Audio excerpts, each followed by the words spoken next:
Here's the scenario.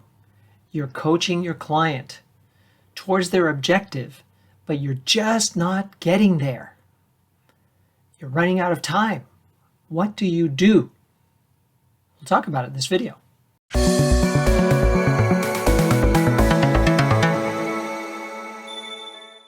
This happens sometimes. The client comes to the session with a big objective. You know it's big to start off with, but you help them to narrow it down to something that seems achievable in the single session. So you begin to coach. And as you begin to coach, the session meanders a bit, as it will. You bring them back towards the objective. You uncover something deeper, which may become a new objective or not, but that takes a little time. If it's not a new objective, you may park it for a future session as you get back on track towards the objective. Some ideas come up. They're not necessarily solving ideas, but they are helpful on the way. And you near the end of the time. The client is still thinking about what they might want to do here. You're starting to feel the pressure on your shoulders because you've not been able to help them meet the objective for the session, which you both agreed to and which you're responsible for. Are you responsible if your client doesn't meet their objective in this coaching session? This is a good question. It isn't really one of responsibility. To me, that actually is not understanding the organic nature of coaching. In coaching sessions, it is helpful to have a stated objective at the beginning that we work our way towards. However, there's no guarantee that in any given conversation you're going to reach a confirmed endpoint where you just wrap it up and we're done. That's not really how coaching flows, as you've discovered if you've been coaching for some time. If you haven't, take my word for it. Many times we get into coaching sessions and by the end, we've achieved some good things. Our client feels happy in the sense that they've moved forward. And that, to me, is what we're responsible for as coaches. If we want to talk about responsibility, it is to help our clients move forward in their thinking process and expand their thinking, increase their insights about who they are, and possibly even change the way they see the world going forward. Those, I think, are what you might call responsibilities for coaches. So we come back to the session and feeling that pressure, right? Here's what I want you to think about. Release the pressure. Let it go. Don't feel pressure, because pressure can actually affect your coaching and your ability to connect with your client and to stay with them. Your client should also not necessarily feel pressure, but if there is pressure, it should be more on your client than on yourself, because it's up to them to generate new thinking. You're their guide. You're their dance partner, so to speak.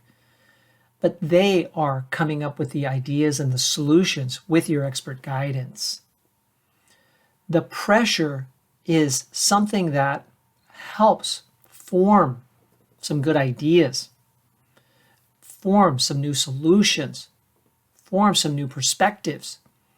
That's the good side of pressure. The bad side of pressure is when we feel like, oh, we should be able to do this. We should be able to finish this. We should be able to reach the objective. That's the bad side of pressure, and looking at it that way is, to me, a misguided use of pressure. I hope this helps you when you get into those sessions where you start to get to the end of the session, you feel you haven't reached it. What I like to do at a time like that is simply be transparent. Hey, where are you now? We were hoping to reach this point. Where are we? What would you like to do with the remainder of our time together? Let them choose what they would like to do, and then ask them, what are your insights to this point? Don't feel like because you haven't reached the objective in your mind that you don't want to ask them about what they've learned from this session or what they've gained from this session. Don't hide from that, because oftentimes what you'll find out is they have learned something, they have gained something, and that is satisfying in and of itself, even if you don't have an answer. Now, if they need an answer due to a deadline that's coming up, well, then you might consider adding a session between now and that deadline, or even extending the time period with which you have to work, either today or very soon thereafter, right? There's always that possibility. So just feel that pressure is a good thing when directed in the right way, but don't feel pressure as responsibility to meet the objective by the time the session ends. I hope this is useful to you. Share with me your own thoughts about this and your feelings of pressure in coaching sessions to help clients, because it's something that newer coaches often feel, that more mature coaches are very good at letting go and feeling very comfortable and natural to see where the client goes in the conversation, and where it goes, it goes. If you would like to learn more about coaching, watch other videos on this channel. Subscribe to the channel so you're notified when new videos come out. Share this video with other coaches so that they can describe their challenges to me and hopefully find answers in new videos coming up, because you can always email me with your challenges at michael@bayexecutivecoach.com, and I may answer them in a future video. Now, if you really want to go deep with me, consider joining the Center for Executive Coaching. We have multiple levels of programs to suit your pace, your budget, and the way you like to learn. Visit the website, check out all that we have to offer. If you have questions or would like to chat live, email me at michael@bayexecutivecoach.com, and I'll help you get answers to all your questions and make the right choice. I have a seminar coming up soon from the date you're watching this video, because I run several a year.